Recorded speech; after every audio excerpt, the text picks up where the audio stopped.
hot dogs, hamburgers, and lettuce and tomato sandwiches. They gave him fried chicken. They gave him rabbit food. They made him vegetarian.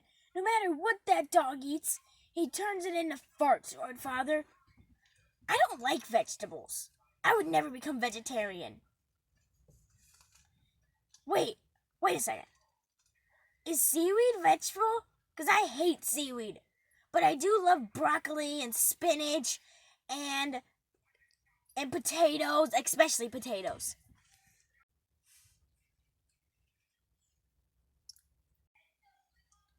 Walter got the blame for everyone else's farts, too.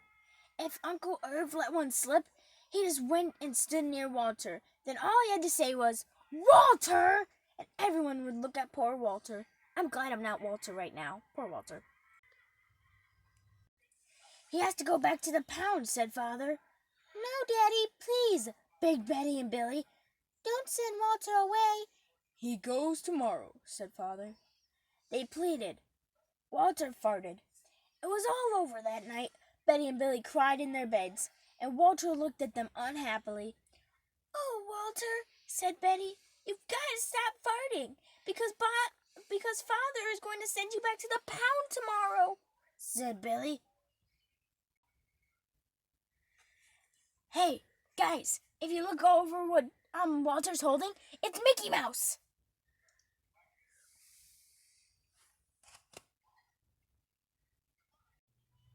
Walter knew how serious this situation was. He'd never see Betty and Billy again. He resolved to hold in his farts forever. When Betty and Billy fell asleep, he walked down the kitchen to see if there was anything around to eat. He managed to open the cupboard door with his nose and found the 25-pound bag of low-fart dog biscuits the vet had prescribed for him, which had made him fart even more. Even though he knew they made him fart more, he couldn't resist. He ate the entire bag! Very tasty. Why would you keep on eating a bag of something if it just made you do something bad? More. And then he went and lay down on the sofa. A gigantic gas bubble began to build inside of him. "This is going to be trouble," he said to himself nervously. He was afraid of what might happen if he let it go. He thought maybe the house would explode, so he kept it in. It wasn't easy. In fact, it was torture. But he had resolved never to fart again. His future depended on it. As he lay there, with his tail wrapped tightly between his legs, he heard a noise at the window. He watched it open slowly. A pair of burglars came through. They dropped silently into the kitchen. "Watch out for that dog," said one of the burglars. "He won't bite," said the other. "He's a wimp." Walter might have bitten them, except he was so filled with gas he couldn't move. They tied a rag around his snout so he couldn't bark. "Okay," said the first burglar. "Let's clear this place out." They took everything they could get their hands on. Walter wanted to stop them, but he was having unbearable gas pains.